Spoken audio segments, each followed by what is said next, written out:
Hi అండి. అందరికీ నమస్కారం. Welcome to my channel. ఈ వీడియోలో ఏపీ ప్రభుత్వ ఉద్యోగులకు మరియు పెన్షనర్లకు 30%తో ఐఆర్, కొత్త పీఆర్సీ అమలుకు సంబంధించిన తాజా సమాచారాన్ని వీడియోలో తెలుసుకుందాము. వీడియో అయితే ఎక్కడ గాని స్కిప్ చేయకుండా ఎండ్ వరకు చూసేయండి. అప్పుడే ఇన్ఫర్మేషన్ పూర్తిగా అర్థమవుతుంది. అలాగే వీడియో చూస్తున్న ప్రతి ఒక్కరు వీడియోకి లైక్ చేయండి ఫ్రెండ్స్. ఈ వీడియోని తోటి ఉద్యోగ, పెన్షన్ మిత్రులతో అయితే షేర్ చేయండి. కొత్తగా మన ఛానల్‌ని చూస్తున్నవారు ఇంకా ఎవరైనా సబ్స్క్రైబ్ చేసుకున్నట్లయితే వెంటనే మన ఛానల్‌ని అయితే సబ్స్క్రైబ్ చేసుకోండి. సో, దీని ద్వారా నేను చేసే లేటెస్ట్ వీడియోస్ అన్నీ మీ వరకు రీచ్ అవుతాయి. ఇక ఆలస్యం చేయకుండా వివరాల్లోకైతే వెళ్ళిపోదాము.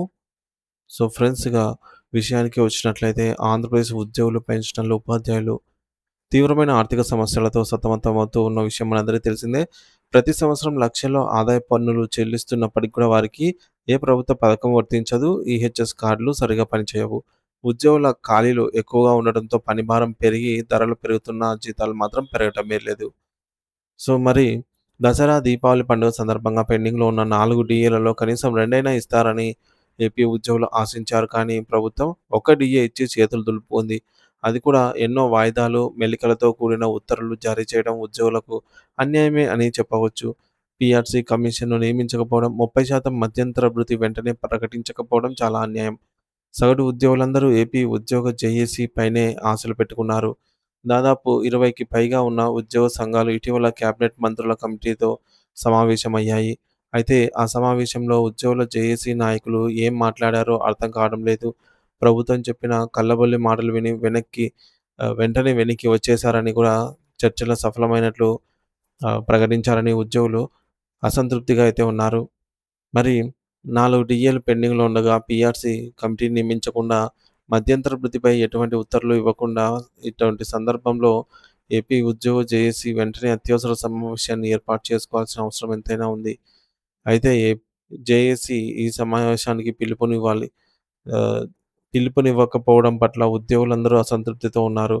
మరొక డీఏ కూడా జనవరి 2026 నుండి పెండింగ్‌లోకి రాబోతోంది. ఇప్పటికే 4 డీఏలు పెండింగ్‌లో ఉన్నాయి.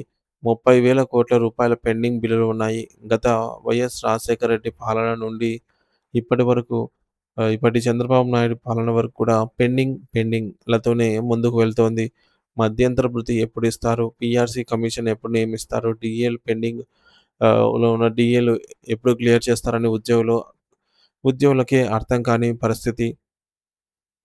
కాబట్టి ఉద్యోగ సంఘాల జేఏసీ వెంటనే అత్యవసర సమావేశానికి పిలుపునిచ్చి ప్రభుత్వానికి ఒక అల్టిమేటం ఇవ్వాలి.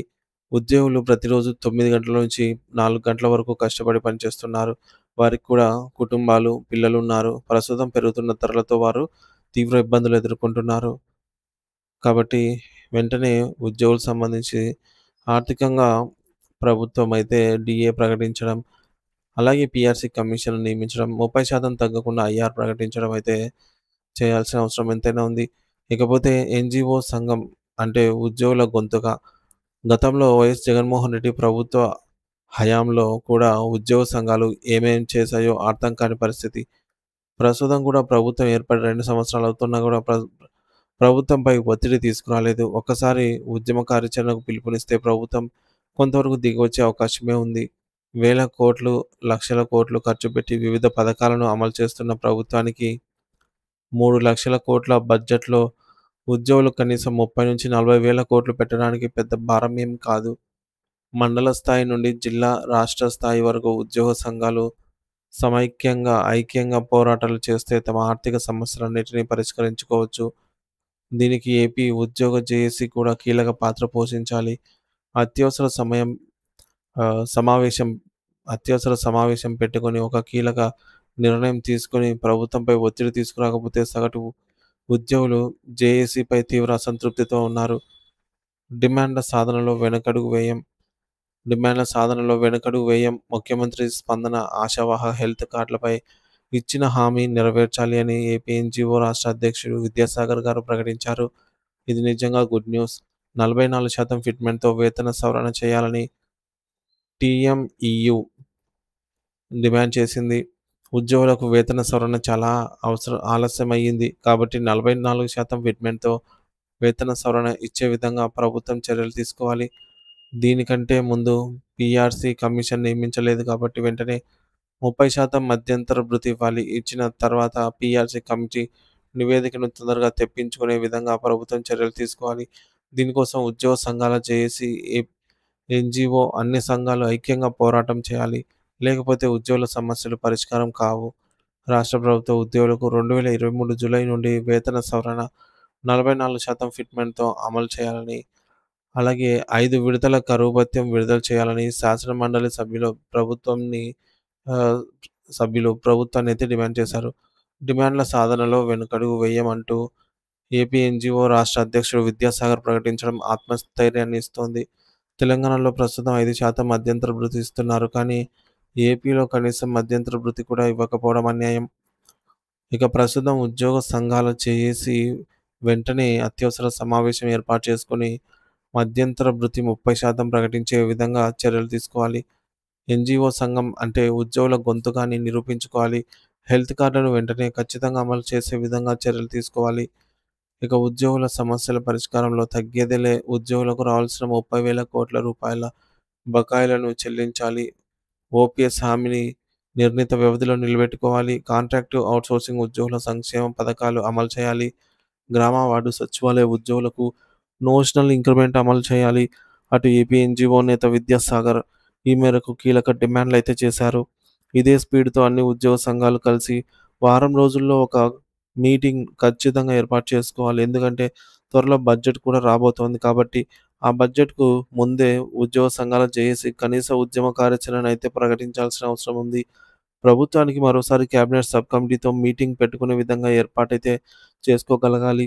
గతంలో నిర్వహించినటువంటి జాయింట్ స్టాఫ్ కౌన్సిల్ మీటింగ్, మొన్న నిర్వహించిన ముగ్గురు మంత్రులతో కూడిన కేబినెట్ సబ్ కమిటీ మీటింగ్ కూడా విఫలమయ్యాయి కాబట్టి, ఆ సమావేశాల్లో ఎన్నో సమస్యలు ఉంటే కొండను తవ్వి ఎలకను పట్టినట్టుగా ఒక్క డీఏని ఇచ్చి చేతులు దులుపుకున్న ప్రభుత్వంపై ఒత్తిడి తీసుకురావాలి.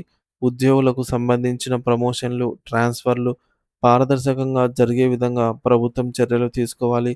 ఖాళీ పోస్టులన్నిటిని వెంటనే భర్తీ చేయాలి. ఉపాధ్యాయులతో సహా ఇతర సర్వీస్ మ్యాటర్ అన్నీ కూడా క్లియర్ చేసే విధంగా ఏపీ ప్రభుత్వం అయితే చర్యలు తీసుకోవాలి. కాంట్రాక్టు, ఔట్‌సోర్సింగ్ ఉద్యోగులందరినీ వెంటనే రెగ్యులరైజ్ చేయాలి. ఈ సంవత్సరం నుండి కాంట్రాక్ట్, ఔట్‌సోర్సింగ్ పద్ధతిలో ఉద్యోగులను తీసుకోకుండా ప్రతి ఉద్యోగిని రెగ్యులర్ ప్రాతిపదికన తీసుకోవాలని ఉద్యోగులు డిమాండ్ చేస్తూ ఉన్నారు. ఎందుకంటే కాంట్రాక్ట్, ఔట్‌సోర్సింగ్ నియామకాల శ్రమ దోపిడీకి దారితీస్తున్నాయి. కాబట్టి కాంట్రాక్ట్, ఔట్‌సోర్సింగ్ వ్యవస్థనే తీసేయాలి. అలాగే సీపీఎస్‌ను కూడా వెంటనే రద్దు చేసి ఓపీఎస్‌ను అమలు చేసే విధంగా ఉద్యోగ సంఘాల జేఏసీ ప్రభుత్వంపై ఒత్తిడి తీసుకురావాలి. దీపావళి ముందు ప్రభుత్వం తీసుకున్న ఒక డీఏ నిర్ణయాన్ని ఉద్యోగులు వ్యతిరేకిస్తున్నారు. ఒక డీఏతో సరిపెట్టుకోవడం వారు జీర్ణించుకోలేకపోతున్నారు. ఉద్యోగుల అసంతృప్తి, ఆందోళన, ఆర్థిక నష్టాన్ని పూడ్చడానికి ఏపీ ఉద్యోగ సంఘాల జేఏసీ కీలక పాత్ర పోషించాలి. ఉద్యోగులు కూడా జేఏసీకి అండగా నిలిచి ఐక్యంగా పోరాటాలు చేయాల్సిన అవసరం అయితే ఉంది. డిమాండ్ల సాధనలో వెనకడుగు వేయం అంటూ ఏపీ ఎన్‌జీఓ రాష్ట్ర అధ్యక్షుడు విద్యాసాగర్ ప్రకటించడం గుడ్ న్యూస్. ఇదే స్పీడ్‌లో ఉద్యోగులందరికీ 44% ఫిట్‌మెంట్‌తో వేతన సవరణ చేసే విధంగా ప్రభుత్వం చర్యలు తీసుకోవాలి. ఎన్‌జీఓ సంఘం అంటే ఉద్యోగుల గొంతుకని ఈ ప్రకటన ద్వారా ఆత్మస్థైర్యం కలిగింది. కానీ ఈ ప్రకటన వాస్తవం చేసే విధంగా ఉద్యోగ సంఘాలు జేఏసీ ప్రవర్తించాలి. ప్రభుత్వం మాటలకు ఆహ్, తలొగ్గి సమావేశాల నుండి బయటికి రావడం, ప్రభుత్వం ఏది చెప్తే అది విని బయటికి రావడం వల్ల ఉద్యోగులే నష్టపోతున్నారు. కాబట్టి ఏపీ ఎన్‌జీఓ సంఘం, ఏపీ ఉద్యోగుల జేఏసీ వెంటనే అత్యవసర సమావేశాన్ని ఏర్పాటు చేసుకొని ఉద్యోగుల ఆర్థిక సమస్యలన్నిటిని పరిష్కరించే విధంగా మరొకసారి ఉద్యమ కార్యాచరణ పా పాటిస్తారా? ప్రభుత్వాన్ని బతిమిలాడి తమ సమస్యలు పరిష్కరించుకుంటారా? ఇక ప్రతిపక్షాల సపోర్ట్ తీసుకొని ప్రభుత్వంపై ఒత్తిడి తీసుకొస్తారా? ఏ విధంగా చేస్తే బావుంటుంది? ఒక నిర్ణయాన్ని తీసుకోవాలి. అప్పుడే ఉద్యోగుల సమస్యలు పరిష్కరించబడతాయి. ప్రస్తుతానికి ఏపీ ఉద్యోగులకు ఇంకా 2 డీఏలు వెంటనే ఇవ్వాలి. 30% మధ్యంతర భృతి ఇవ్వాలి. పీఆర్సీ కమిషన్ నియమించి 44% ఫిట్‌మెంట్‌తో ఖచ్చితంగా పీఆర్సీని కూడా ఇవ్వాలి. ఇవ్వాల్సిన బాధ్యత ఏపీపై ఉంది. ఆ బాధ్యత ఏపీ ఉద్యోగ జేఏసీపై కూడా ఉందని గుర్తించాలి.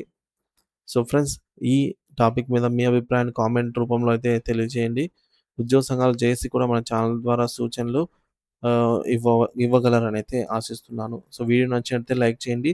తోటి ఉద్యోగ పెన్షన్ మిత్రులతో అయితే ఈ వీడియో షేర్ చేయండి. Thank you for watching this video.